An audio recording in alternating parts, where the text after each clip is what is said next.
Well, he's admitted to drug use, and there's a lot of evidence that he used a lot of hard drugs. Maybe that's why he didn't have money. Right, and also there are reports of other extracurricular activities he engaged in here. That well, Wayne, you've always got some of the best sources out there, and it would be a big blackmail tool. But, I mean, is there credible evidence you're starting to run into that he is bisexual? Yes.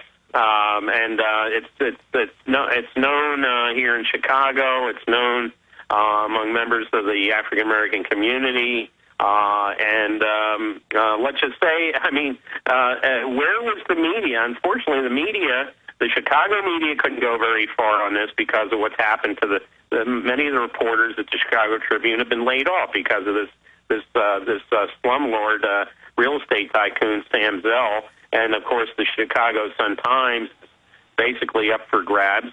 They've gone through a huge reduction in staff. So you're there on this story.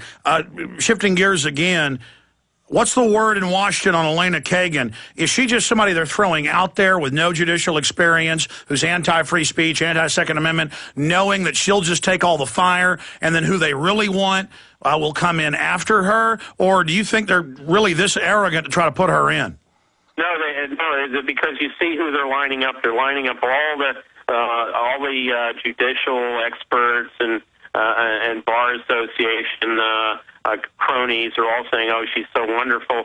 I think she's going to get in. But see, Lyndon Johnson put Abe Fortas on the court, but he had to finally step down because he got implicated in all kinds of scandals and crony deals. And she's involved. She's involved with Goldman Sachs up to her eyebrows.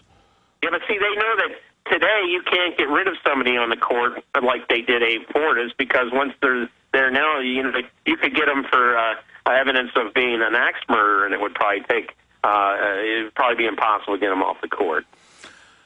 Now, the media needs to go ahead and bring out the fact that she is a lesbian so that they can't use that against her for blackmail later. I mean, isn't it important for her to come out with her sexuality? And I mean, how controlled is the media that only CBS News has reported on this?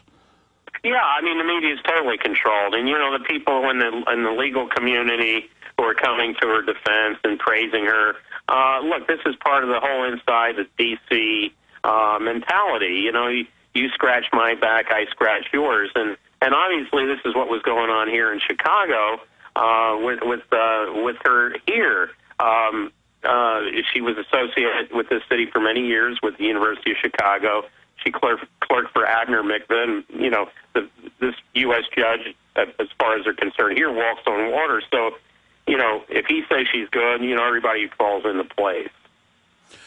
Okay, let's look at the economy.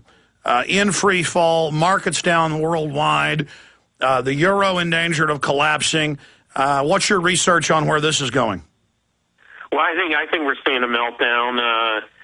Certainly, we saw what happened in Thailand, where there was a Tiananmen Square style massacre of the farmers who came in, who were very upset about what's going on in that country, with more money going to the elites. My prediction there is Thailand will now be engaged in a full-scale civil war with the have-nots going after the haves, especially in the smaller cities and in the rural areas. Greece, they're marching on the parliament today. They, again, are trying to take it over. With the deals worked out with Spain and Portugal, and there was an attempt to storm the Irish parliament a few weeks ago. Iceland, the people there are not going to pay for the. I think people just had. Now we hear Sarkozy threatening to pull out of the euro. Merkel banning naked short selling in Germany. I think maybe some of these leaders are starting to hear the message. They should have heard it earlier on, but I think they're worried. I think the reason they're taking these actions is they're very worried about what they're seeing on the streets. Shopping malls going up in flames in Bangkok, banks being bombed in Athens, people marching. Banks being bombed in Canada. Banks being firebombed in Canada. Right.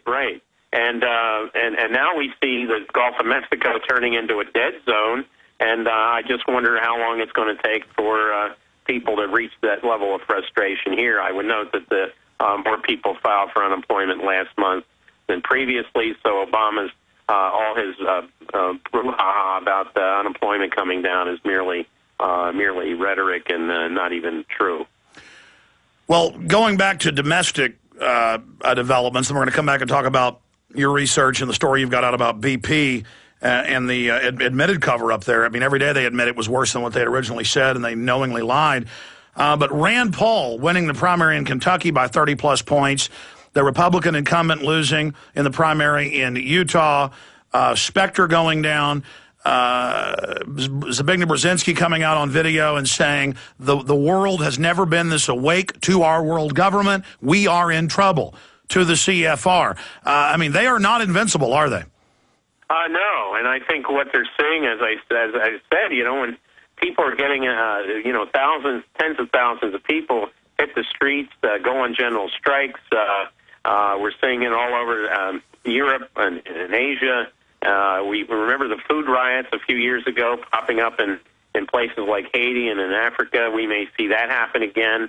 But this is something where the have-nots, and there's increasingly more have-nots than there are the elite haves, and I think they're worried. And they have good reason to be worried. With now again the Gulf Coast being decimated as it was, they were just coming back from Katrina. They would never get back to where they were, and now this happens, and we find out that the White House, the Coast Guard, Janet Napolitano, head of Homeland Security that controls the Coast Guard, are engaged in this massive cover-up and providing cover for BP. And I have a story out today. There's BP expanded its refinery down here on Lake Michigan in Hammond, Indiana.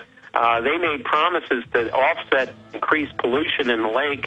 They would take certain steps, fund pollution mitigation for other plants on Lake Michigan. They never did this, and Lisa Jackson, who's Obama's EPA administrator, has done nothing to hold BP's feet to the fire. And what I'm told here is that what this plan... Well, stay there. We got a break. Come back and tell us on the other side, and a lot more with Wayne Madsen.